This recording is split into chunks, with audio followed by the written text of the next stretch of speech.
àmọ́ ó ti pẹ́ tí mo ti mọ̀ wípé dán tí kú dídán bá ilẹ̀ dandan àkàlà máa gbòógì ṣaláìlẹ́gbẹ̀rún ọdún láyé. Kikelomo Adeate ó tún ti lé lọ́dún orí ẹ̀ tún kú ọ̀yọ́ nínú ewu ayé pátápátá.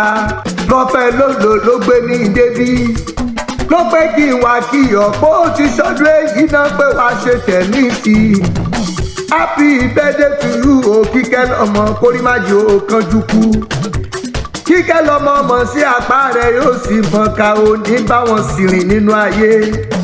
Idanre mọ́jú ọba ọmọ apàdánjọ ọmọ apàdánṣẹbọ ọmọ olókè mẹ́rìndínlógún mẹ́rin àdúróbọ mẹ́rin àbẹ̀rẹ̀bọ mẹ́rin akúnlẹ̀bọ mẹ́rin tó kù ó ní ìtọ́ fi ṣe lé bàbá tó bí ọlọ́mọ ìwọ lọ́mọ arígbábuwó ọmọ òníbú owó agbọ́ngbẹ ọmọ olómi tí kan térété lórí òkè òkúta ìlú tó ké yíká ẹ̀yin lẹ́sàkúta lówó ẹ̀yin lẹ́sàpátá dọ̀rọ̀ ọmọ wa ọmọ ẹkùn tí mò ń fi torítorí ọmọ ẹkùn tí fi tìrùtìrù àtẹ̀ntí ọ̀pẹ̀kùn àtẹ̀ntí ọ̀tẹ̀kùn àtẹ̀ntí ọ̀rẹ̀kùn àtẹ̀ntí òjẹ̀kùn òkèèrè ni wọ́n ti mọ̀ ọ̀nà jẹ́kùn nílé bàbá rẹ̀ Kikelomo lágbára lọ́wọ́n ọba wà ṣọ̀pọ̀ ọdún láyé.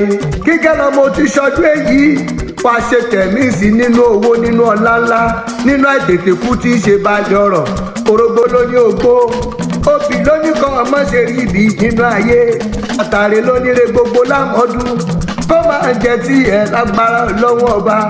Prọfẹ̀ mo jíṣẹ́ tó rán mi sí Kikelomo Adeate ó tún dọjọ́ mi ọjọ́ rẹ̀.